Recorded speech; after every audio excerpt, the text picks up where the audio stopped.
You've tuned into The Mountain Gardener with your host, Ken Lain. Gardening, it can be challenging, but with these simple insider tips, you'll reap huge rewards. Now, let's tune into today's Mountain Gardener with Ken and Lisa. And welcome to this week's edition of The Mountain Gardener. Your host, Ken Lain, here every week talking about the landscapes of northern Arizona. We're 1 month into the season, the spring planting season. It's virtually here. There are a couple things you should feel angst about. You should feel anxious. You should want to kind of prepare getting things ready. And one is soil preparation. The other is pruning. I mean, you need to get these things are kind of in the way. So during nice days, there's time. But when you got a nice day, go out there and enjoy the fresh air, enjoy the sunshine, and get your gardens ready. Because planting season is March 1. You start with potatoes and garlics and onions. Some of you at the lower elevations, you're at the end of February. We're basically a month out before we start. We're already starting to get like the 2024, their seed are here, freshly tested. They're 90% plus germination rate, very good quality seed. They're just here. So it's just starting the 2024 pottery. It's here. The things are happening at the garden center. The fruit trees show up this week. So that's this year, spring crop will show up. So you're here. One thing that I've kind of completed this week, soil preparation. You really do want to get your soil ready ahead of time. You want to load it up with organics and manures. And I'll share what I've done in my gardens. You know, my name's Ken. We're just friends over the airwaves, and we're talking gardening. This is working in my backyard. I think it'll work in yours as well. So a couple things. We'll show you how to do that. But you want to get your soils ready because you're going to load them up with lots of organic material. Sometimes that makes your gardens, the soil hot, or it has too much nitrogen. It can burn brand new seedlings. And so you want to have it settle, kind of let it just even out for a few weeks before you go plant. That's why you want to start. March 1, I want to back up about a month and start my soil prep there. I want to start my seedlings before the March 1. So if you're going to plant broccoli, cauliflower, spinach, lettuce, all those early spring vegetables, you want to start those several weeks before you're putting them out in the garden. I know the frost dates. Yeah, but Ken, all my neighbors say don't plant before Mother's Day. Well, those aren't gardeners. Those are yardners, what I call them. They're backyard folks that are out there only when the weather is perfect. They're not trying to get more beauty for an extra 6 months out of the year with early spring plantings. They aren't trying to increase their harvest because they're doing early spring and summer and a fall planting. That's gardeners take care of all of the seasons. Yardiners, I know it's a play on words. I know I just made that up, just came to mind and just kind of threw it out there, but they're not real gardeners. Those folks only plant summer. They're just tomato gardeners. That's Mother's Day. We start planting the summer things, but between March and then, that's 2 months ahead. We're planting all the early spring. The first crop of pansies just showed up. And so they are starting to kind of be here. Hold on just a second. I've got this. What is going on with my cancel? Remember, folks, if you're on the airwaves, you should turn your phone off. Oh my gosh. I apologize for those watching this via video on YouTube or Apple or Spotify. Sorry about that. So off. There we go. I thought I'd done that, but my watch went off. Anymore, we're like cyborgs. We've got multiple devices plugged into us. We've got earbuds, phones, and watches all connected, telling us you've got a phone call and it's spam. You want to answer it? No. Anyway, back at it. Sorry about that. So soil, what I've done is I've got a lot of raised beds. That's mainly where I do most of my flower and vegetable gardening. So I do a lot of containers. So that's a little bit different. I don't know if time to touch on that. I'll see if I can, but your raised beds are just out there in the yard. You really want a 2 to 3 inch layer of fresh, new organic matter topped over the entire garden bed. And you want to turn that into the garden soil 1 shovel's depth, or about 1 rototiller, however you're turning your soil to that depth.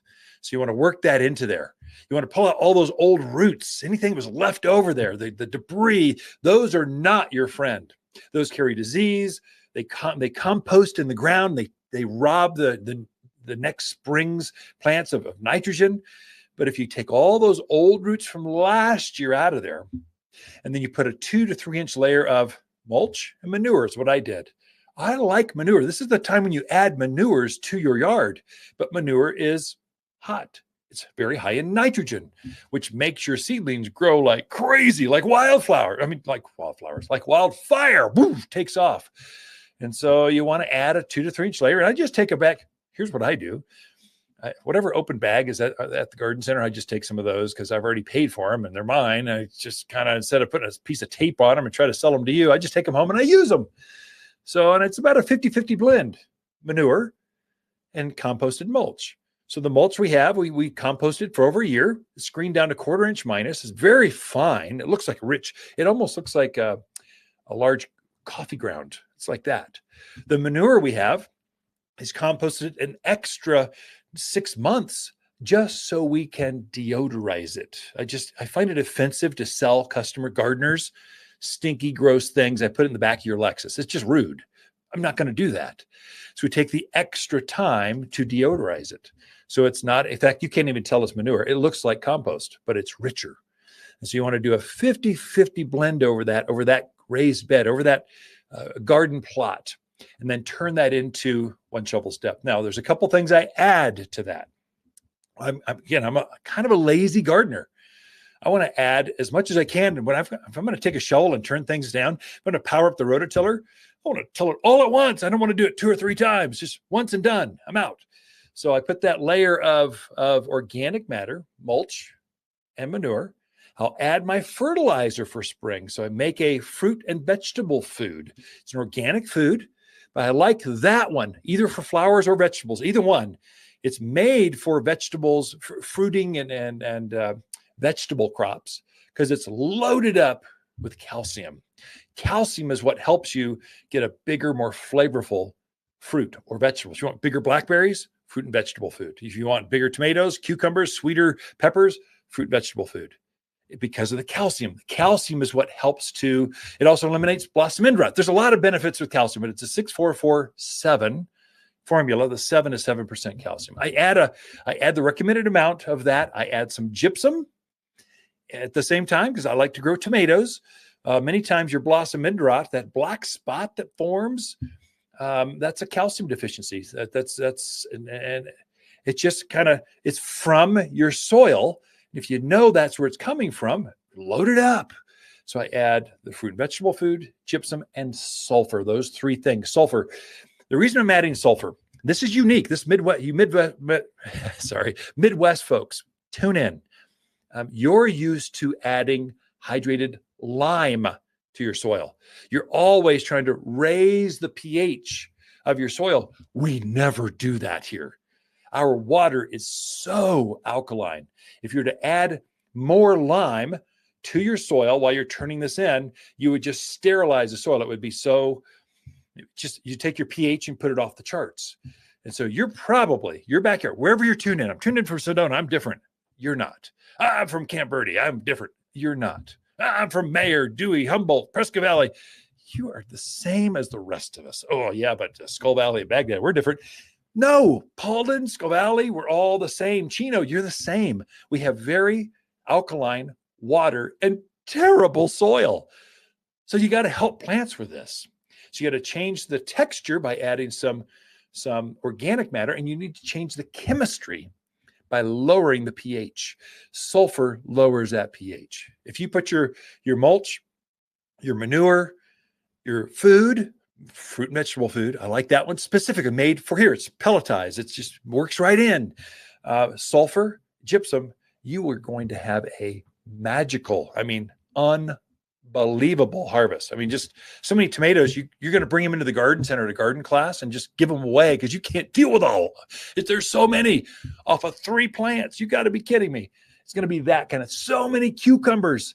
So many folks complain about their cucumbers and eggplants. They just don't form well. Well, that's the reason. The nutrients are not quite heavy enough. Turn that in 1 shovel's depth. Let it set for a few weeks. Pray for snow and rain. Kind of have that soil kind of settle and percolate. You're going to be ready to plant potatoes, garlic, onions, cauliflower, lettuce, broccoli, starting in March. Anyway, we got a lot in store for you. Lisa Watters Lain coming in right after this. Hi, Watters with the plants of the week and our double pink Lenten rose. Stunning double pink flowers dangle from this amazing perennial. And this flower stands apart from the rest for its tremendous color impact that starts in midwinter and then holds its blooms right through spring. So tough it's rarely bothered by bugs and completely deer-proof. Watters Garden Center, 1815 Iron Springs Road in Prescott. And we are back with Lisa Watters Lain in the studio. She comes each week with your garden questions. Just what are people talking about? So you have been like one industrious little bumblebee, my little dear. Little bumblebee? It's something like that. It came out of my head, yeah. So you've hired lots of people. You've been interviewing like crazy. You've got roses in. You got teams of people cleaning, sweeping, setting Spring tables up. Coming. It's coming. It's not here, coming. but we're getting ready, huh? We're getting ready. I can feel it. There's like the excitement out there. People are definitely ready to be outside this year. I was telling folks that the classes are Yeah. large, so Yeah. it's there's some energy there, and I think part of it is we've just been pent up way too long. Definitely. You can only bake cookies so long, and finally you just put on 10 pounds. You need to get outside to do something. Yeah, that's kind of where I'm at. I've baked enough cookies to last a lifetime. So what kind of garden questions do you think we have that Sure. would be interesting? You bet. So Catherine's out in Chino. All right. She wants to know, is it too early to be planting fruit trees yet? And then it's a two-part question. So Here pay we attention. go. Catherine. Oh, only one and done. Second part, well, actually, maybe it's a three-part. Are all peaches self-pollinating? So Easy. peach trees. Okay. And then second one, which is third, which is the best cherries for this area? Okay. So that's when, Catherine, you should take the 10-mile drive and visit us here at the garden center. It's worthwhile. It is. But real quickly, we can go over in 90 seconds or whatever over the airwaves. Yes, you can plant fruit trees right now. It is a very good time. So grab them while you can. Mhm.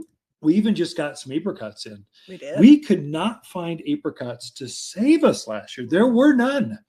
So we plugged more and we've got them in. They're fully rooted and they look really good. They do. So they look nice. they're going to fruit, and they're a fruiting age, so they'll produce well for you. Going back to, can you plant? Yes.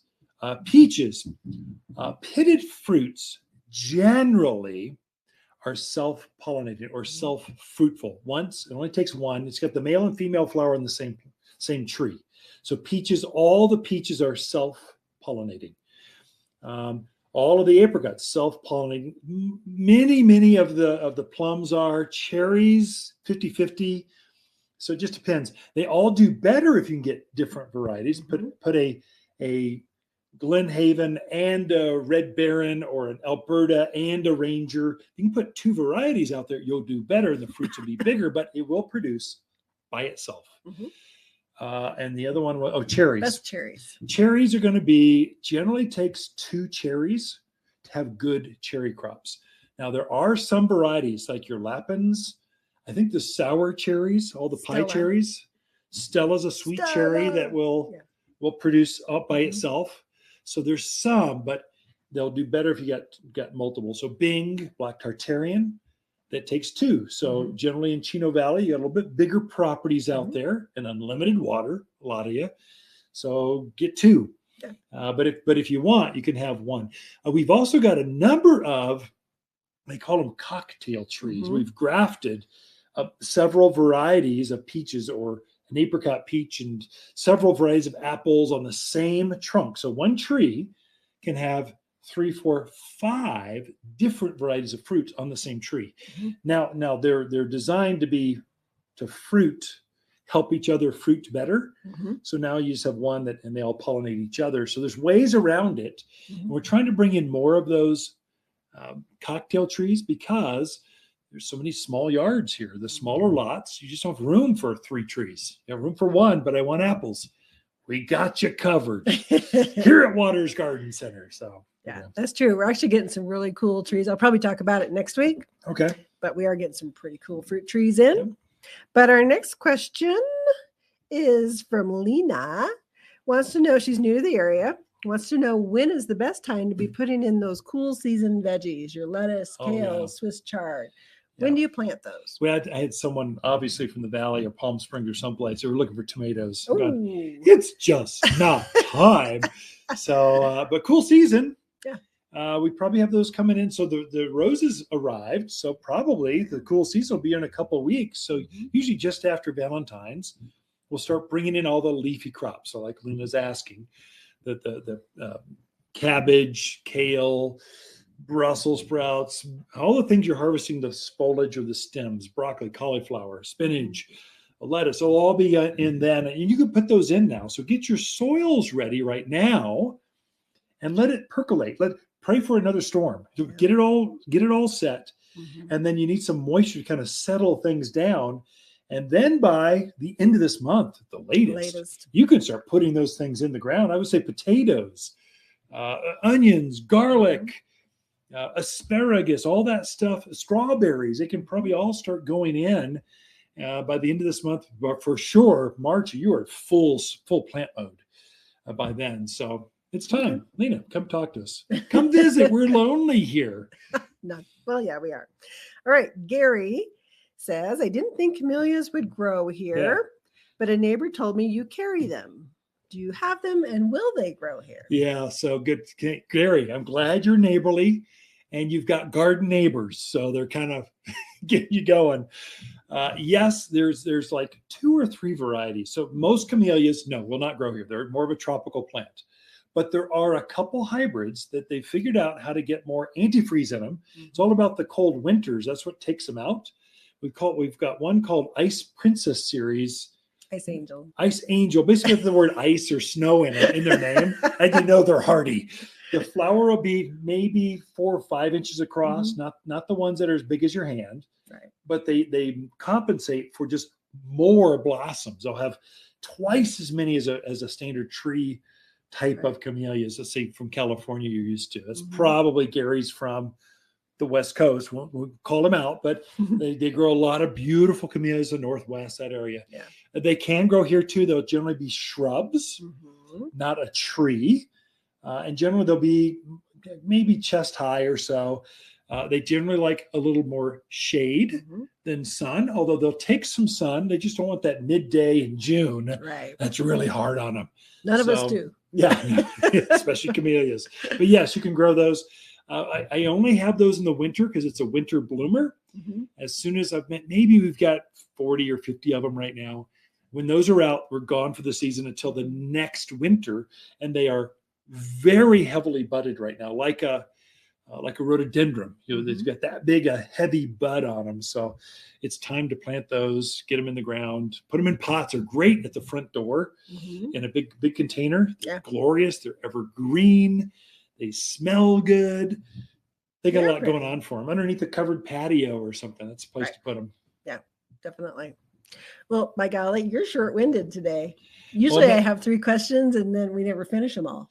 So what's the most exciting? You've had so many plants that came in this week.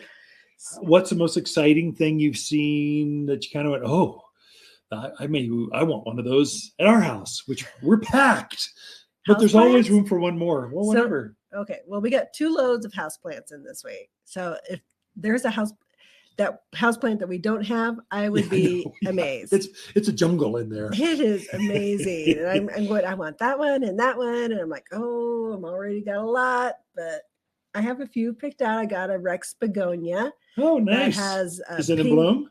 No, but it's got some buds, so it's going to bloom.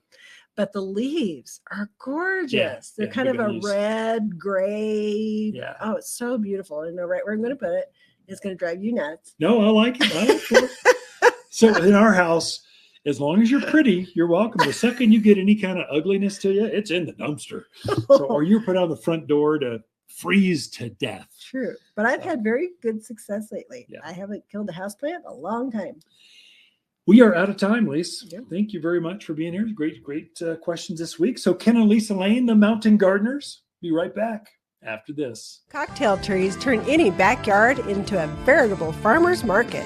At Watters, we've grafted onto one tree different types of cherries, apples, and pears for easy backyard fruit picking. These small fruit trees grow in containers just off the patio in smaller yards. Anyone can grow a fruit cocktail tree. You'll find braided cocktail trees with multiple fruits beautifully braided into one tree. Fruit cocktail trees are ready to plant at Watters Garden Center in Prescott and wattersgardencenter.com. At the start of the show, I had mentioned that there's two things you really need to be focused on. I mean, you should feel like I need to get out there and start the season.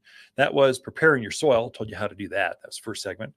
And then also pruning and cutting things back. So getting your perennials cut back, cutting back your fruit trees. Now through middle of March is your window. So it's a big window, but you should want to finish this thing up. So I'm kind of done with mine.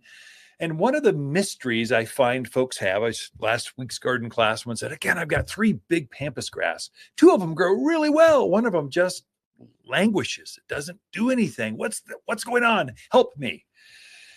And so with all of your ornamental grasses, this is pampas grass, fescues, miscanthus, deer grass, zebra grass, all your pretty decorative, sedges, grasses, that kind of stuff, not yuccas, not agaves, not bear grass, which isn't a grass. It's something different. It's a native evergreen kind of thing that grows out there in the valley areas. I'm talking about your regular ornamental grass. Pampas is the most famous. That's that big grass, gets head high, has these great big plumes on top of it, covered. Right now it starts to look a little rough just because it's rain and snow, kind of beats them up. The plumes have kind of limped over. They aren't as fluffy as they were because they're being beat up.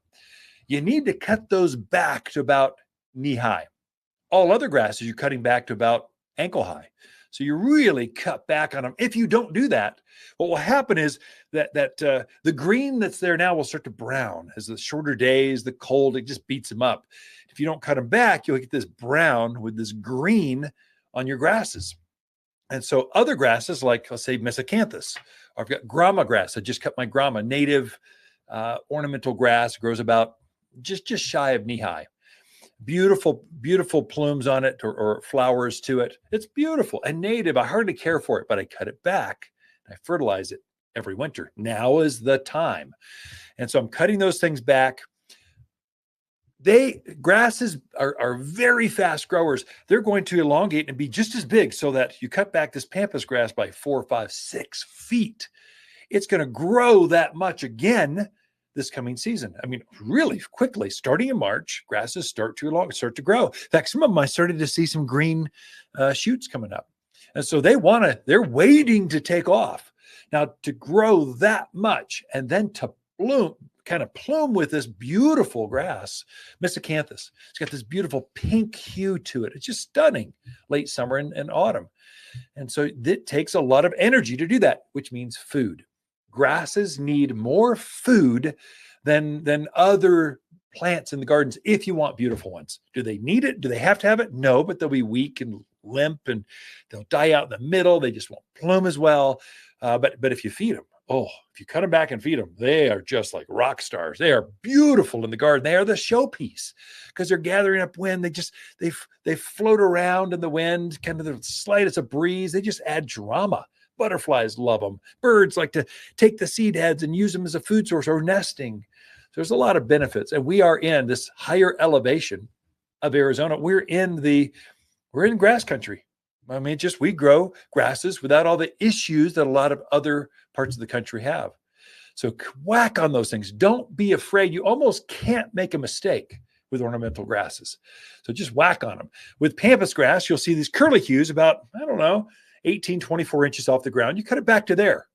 Just whack it off. Throw the rest of it away. Add it to the burn pile. Compost them. Just chuck them in the dumpster. Either way, just clear them out of there. And then fertilize it. Now, for this, if one is not performing as well as maybe others, there's a reason for that. It's going to be soil related. You just don't, there's a rock shelf, there's caliche layers, something's going on. Yeah, but Ken, they were all planted the same. They're all exactly the same. They should all grow exactly the same. There's nothing exact about your soil in the mountains of Arizona. Every single hole, one that's just a few feet away, is different. How the soil drains through it, how much organics, what roots are competing for the resources under the ground. plants are trying to get the most, protect their root zone so they can grow. And so, and you just don't know, I've seen so many holes. You're digging out this huge chunk of this boulder out of this hole, and that makes a difference. So something's going on that you don't see. That's why that one is languishing. It's not, or maybe you got some grubs or something. Something's going on there. But what I told this gal was, hey, take a bag of manure, cut it back, take a bag of manure, just put it around your pampas grass. I think that extra nitrogen and organics are going to be a game changer for that plant. And so if you're doing it, do it to all three of them. Don't hold back and go, this one's special, I'm gonna make them grow. This one, you're held off, I'm trying to even you out.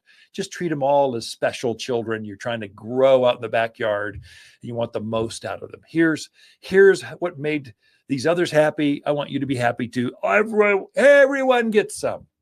And then fertilize it. I would say grasses would benefit most from 744 all-purpose plant food. The reason I say that, it's got bird guano and cottonseed meal in it. Those two ingredients, grasses love bird poop. I mean, they just love it. They feed off it. They grow faster. And the cottonseed meal is what grows huge plumes. You get better, showier grasses. So fertilize it, manure it, cut them back, and you'll be set the stage for just stunning, the most beautiful grasses on the street in your neighborhood. All right, more in store. Be right back after this. Watters garden companions of February are peony, Calgary carpet juniper, pinyon pines, and lily of the valley. Lily of the valley is a gorgeous shrub that loves growing in the summer shade. This bold evergreen delights with dramatic, fiery growth in spring. Fragrant wedding cake layers of white flowers hover on graceful arching stems. Each dainty flower is utterly detestable to deer and javelina. Shop the most perennial shrubs in Prescott by store or online at wattersgardencenter.com. And we are back with Ken and Lisa Lain, the Mountain Gardeners, here every week. And we talk about, whatever Lisa wants to talk about in this segment. And so you are just the most chit-chatty person that I know. I am? Not even remotely chit-chatty. She can go through life and I need 25,000 words a day so I feel good about myself and others. Mm-hmm. You only need it per week. I'm a woman of few words. You sure are. But I'm glad you're here sharing with us. So I'll try not to use my 25,000 words. You should give a word out to folks. Yeah. We are expecting a grandson in about 10 days. Weeks. Official date is February 15th. Okay. But we'll see. We'll see. Kate, our oldest, for those of you that know our family, Caitlin's our oldest. She lives in Austin, Texas right now, but she's going to deliver here in a couple of weeks. We're very excited. I'm excited because I want to go see a new grandbaby. I do too. That's me too. Fun for me. So yeah, she's doing very well. I'm excited for her.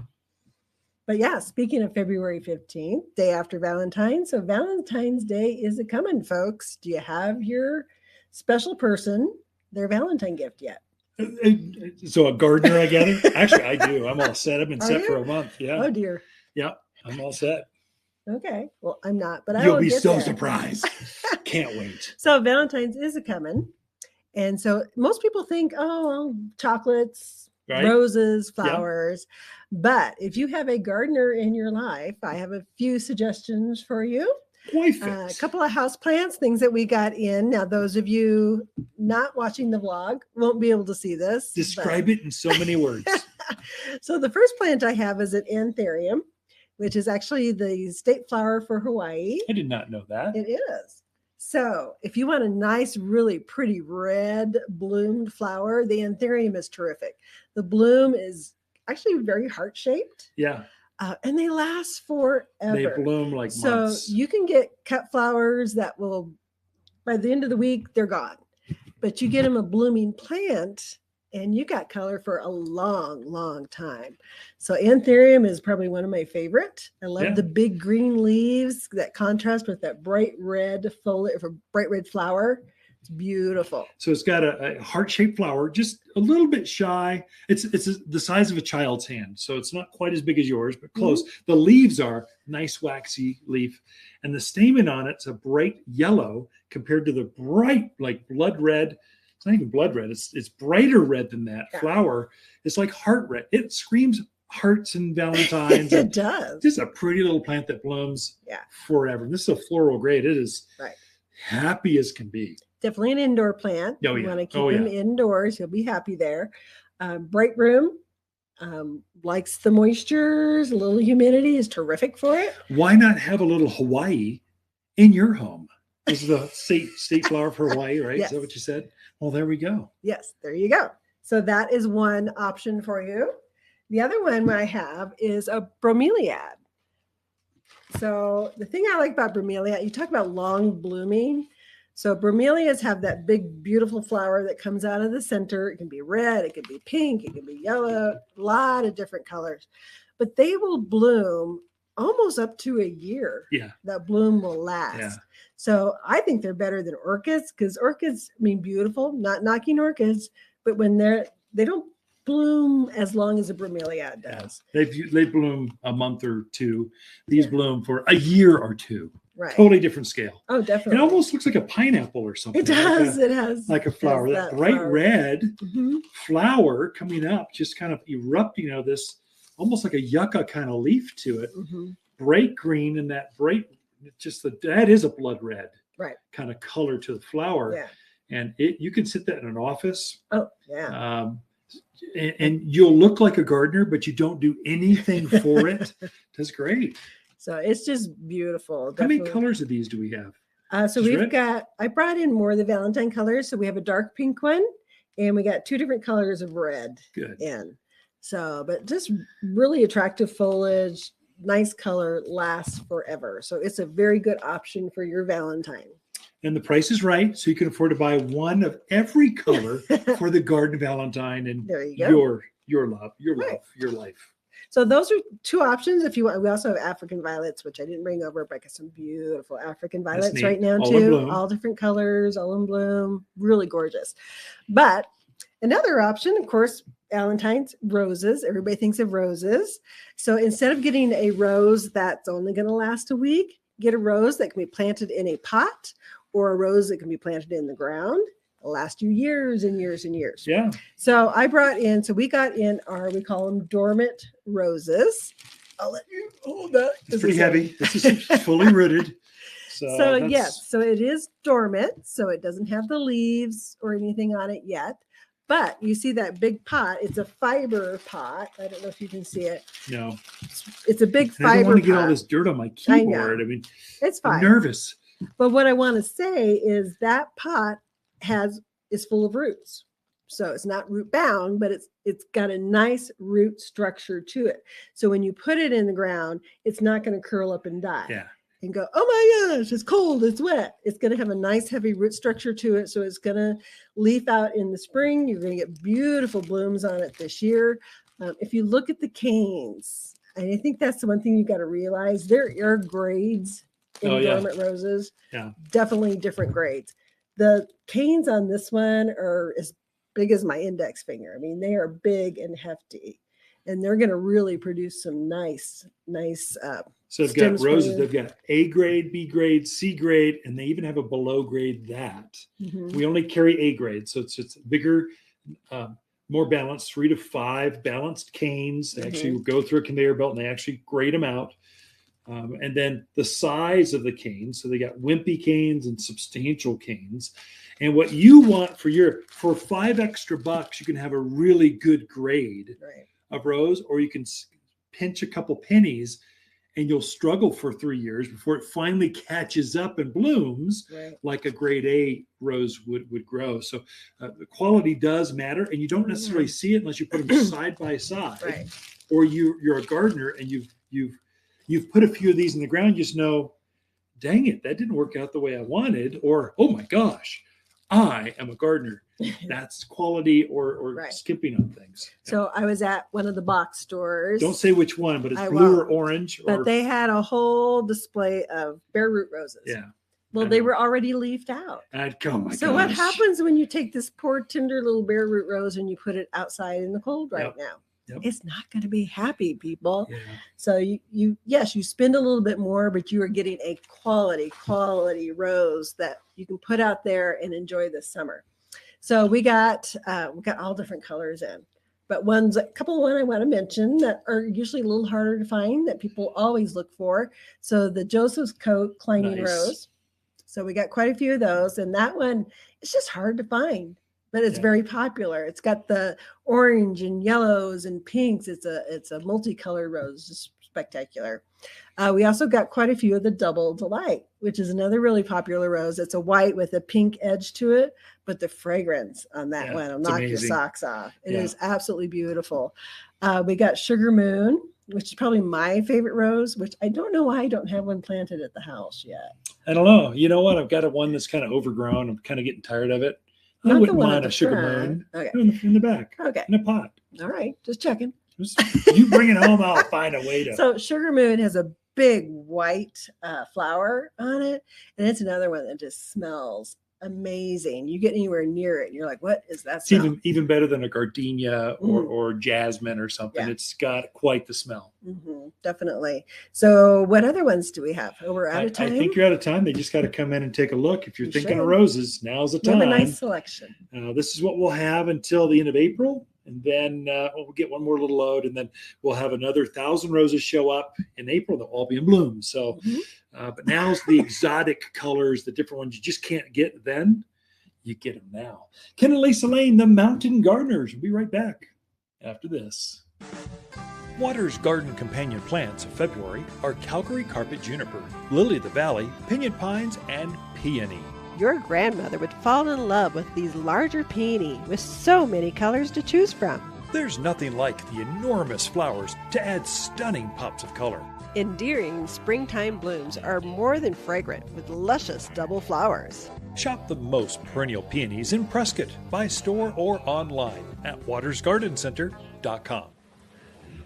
So I was roaming the backyard, the parking lot of the garden center, in the back behind the well house, and I am stunned at how big some of the weeds are getting. I've got to get on this. I mean, the dandelions and oh my gosh, they're getting huge. It got away from me. Now they're growing. They're actively growing. So the weeds are starting to wake up, and you're starting to see this on your fruit trees. The buds are starting to wake up. I'm seeing the Oregon grape hollies. The flowers are starting to open. The peonies are up out of the ground by 6-8 inches, at least in my gardens. And I think you'll look closely. You'll see the eyes coming up out of the ground. They rest under the ground, and they come back fresh every year. Spring is here. It feels like last year. It would have been middle to the end of February before you saw this. Well, now it's at least 3 weeks early this year. So we're seeing spring. It's been so nice. And so I love it. I'll take it all day long. We do need one last big storm to hit us. That would be kind of nice. With moisture, that would be great. I don't like cold for just cold's sake, but cold with a storm, oof, that makes the forest happy, happy, happy. Hydrates everything. So for your native evergreens, I'm advising right now, when we have a warm winter like this, the bugs are bad. And we are seeing aphids on the pine trees right now. So we're already spraying some at the garden center. And I think if you look, you might see those. What that also means is the bugs you don't see will be bad. And so the bark beetle, the ips beetle, the flathead borers, the scale on the pinyon pines, your native plants will be at high risk this year. If you've got native trees at all, I would say treat them, or they'll just decimate them. And so a bark beetle is cutest little beetle. It's black. Maybe it's a 1/4 inch long. And you wouldn't think they could take down a 100-foot ponderosa pine, but they come in colonies or groves, and they cut underneath the bark, and they just turn that cambium layer, the sweet bark just underneath the wood, just underneath the bark. That's their favorite. And they just turn it to Swiss cheese until finally you might as well have just taken an axe and cut the bark all the way around that tree till no nutrients can get up top, and the tree dies from basically starvation. They're going to be bad. I'm telling you, I've seen this before. This is not my first time around with this kind of season. Treat them well. And a pinyon pine that's got some girth on it, some size, these evergreens that are so beautiful. Some of you built your patios around these native trees. They cannot be replaced. I mean, they're 200 years old. They'll never be replaced in even your grandkids' time. And so really take care of those, take notice. So when we have a harsh winter, the bark will actually freeze and it kills back many of those beetles. And so we get a reprieve. When it's warm like this, they stay active. They start earlier. And so we've not quite seen pinyon pine scale, but we're starting to train our staff, just going, okay, here's what I think is going to happen. Be aware from that first baggie of white cottony egg casings that are classic pinyon pine scale. We know how to treat those. And so we're kind of the plant doctors for the region. And so people come to us for, hey, is this dangerous? Yeah, it's dangerous. What do you do? Should I do something? Yeah, you should really do something before it kills a tree. Here's what you do. And so right now, I would say if you've got any natives, I would say oaks to junipers to pines, fertilize them now, right now. Like time is of the essence. Use the 744 all-purpose plant food. And here's why I say that. It seems like it's a little bit early. We're only 2 months into this year. Okay, I get it. But these plants only typically they flush growth one time in spring, and that's it. So if you can put that fertilizer, the plant foods, down underneath the drip line, the outer branches of that tree, as they wake up, so as we get storms, as we get some weather, it's gonna release a little of this all natural food. It's organic. It's gonna float down through the soil band. So when that plant wakes up, it goes, wow, this soil is really rich. God, I'm just gonna force more growth.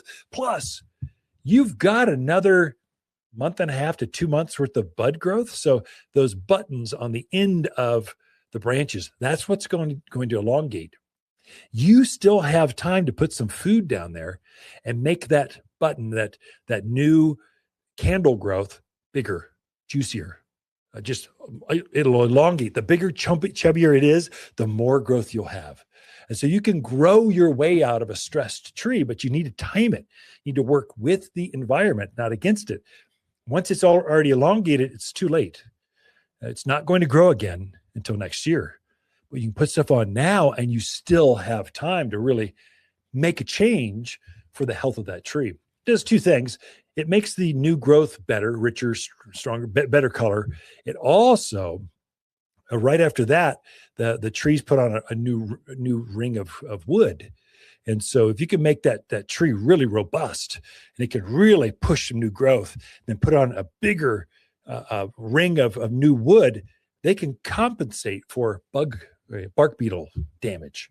And so a healthy tree goes a long ways, but I think we'll see more stress. I hope we don't lose some trees. That's my fear. Then we have a fire problem, just all kinds. It's a trickle down thing. So take care of them. So I'd say you can finish your pruning right now. And if you see, you can start planting now. We've got some fruit trees. We're stocking up now. We've got our first loads of spruce trees and pines. We've got our first load of flowers. So it's starting to happen. So, and every week we'll have another truckload of plants. I mean, like we got 2 acres to fill up here. So you can't just do that all at once. It's pretty much a semi at a time. You just have from different farms. You're trying to get every department going. I will give you an invite. It's kind of a new, just words going out now. We'll have our ad program going out probably next week. But Spring Open House is going to be a hoot. For 64 years, Watters Garden Center has been gardening in the area. And so this will be our 64th Spring Open House. We call it a flower and fountain festival. So we start to introduce the new plants. So we'll have some brand new colors you've never seen. Actually, some brand new life you've never seen. New plant types or a dwarfed variety of that thing. So we're breeding plants, growing them, and then introducing them starting the spring. And that invite. So our growers will be here. We'll have different manufacturers. Some of the folks that make our fertilizers, they'll be here. And so you can talk directly to them. Like, how did you grow that? That's crazy. How did you even find that new desert willow? That's wild. And they'll explain it right there. And so they'll be here March 13th, 14th, and 15th. That's the weekend right before spring. It's right there, right at spring start. And we're hoping that it doesn't snow. We never know. We had the spring open house, not for so much for customers. It also gets us ready. So we got to fill the garden center up. That's a process to get this whole thing going and looking spot on for the first really big weekend of the spring season. That's kind of what's going on. So you'll hear more about that. I guarantee you. You're kind of the first to tune in and hear. But March 13, 14, 15, I'm pretty sure of those dates. I'm going from memory, but that'll be a big time fun event. Have a whole new load of fountains coming for that. So the 2026 varieties, the new pottery's already here. So we've got that out. So if you are looking at buying sets of pottery, don't wait. Don't let them get picked over. You want first dibs, especially if you need big ones. You want matching dig going down the steps or either side of the door or the garage. You don't want to wait till May.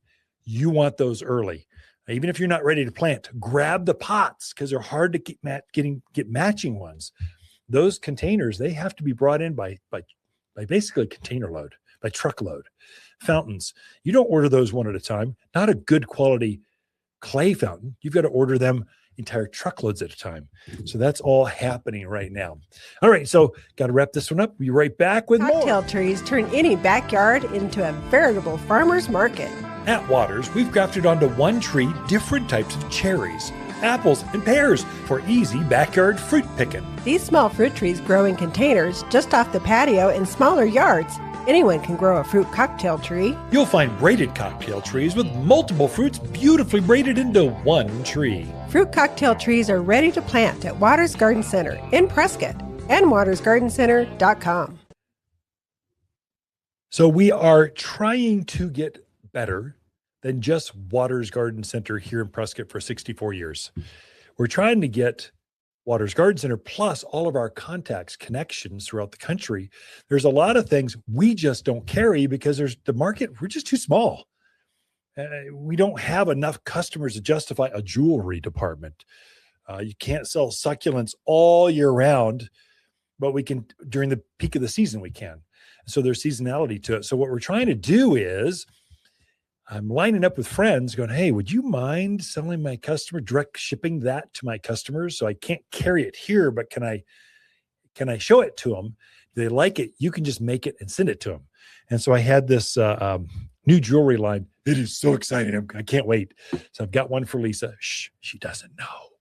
Actually, she's got a spidey sense that she knows everything. I don't know how she finds out, but we've got a jewelry line.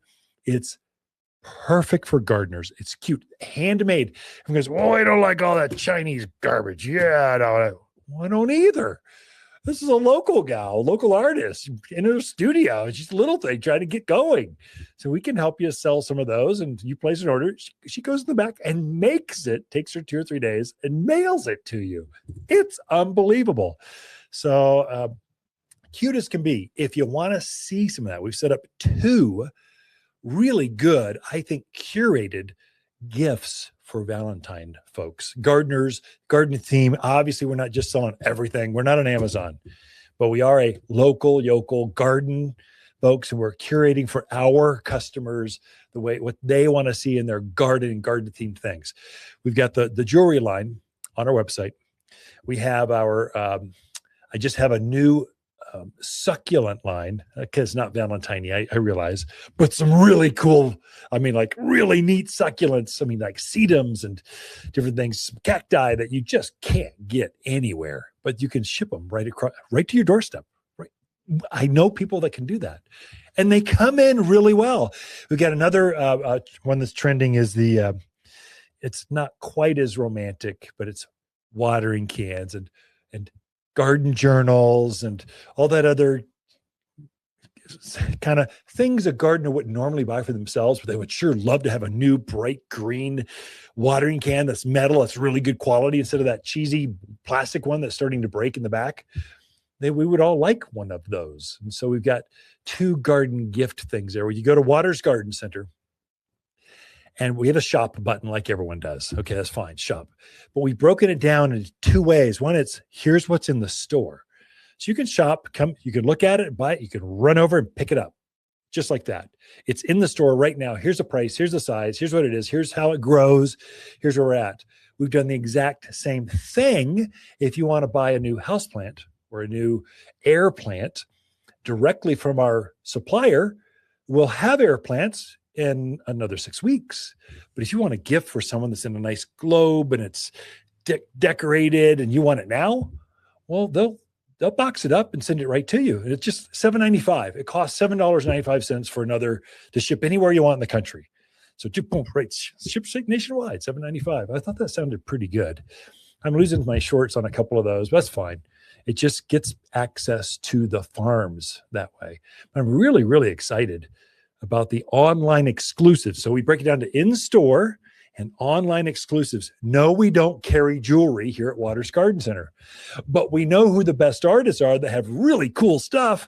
And we've just worked with them to go, hey, would you mind if my customers, if you have problems, you come talk to me, but you have them make it directly for you. This is so exciting coming up. Take a look at that at wattersgardencenter.com. Throughout the week, Lisa and I love talking to customers, to gardeners right here at Watters Garden Center. Watters Garden companion plants of February are Calgary carpet juniper, lily of the valley, pinyon pines, and peony. Your grandmother would fall in love with these larger peony with so many colors to choose from. There's nothing like the enormous flowers to add stunning pops of color. Endearing springtime blooms are more than fragrant with luscious double flowers. Shop the most perennial peonies in Prescott by store or online at wattersgardencenter.com. For a more fruitful garden, increase success in the landscape that just feels better, then tune in daily to the Mountain Gardener podcast. Subscribe through your favorite podcast streamer or visit wattersgardencenter.com. Better yet, visit me directly right here at Watters Garden Center. Thanks for tuning in.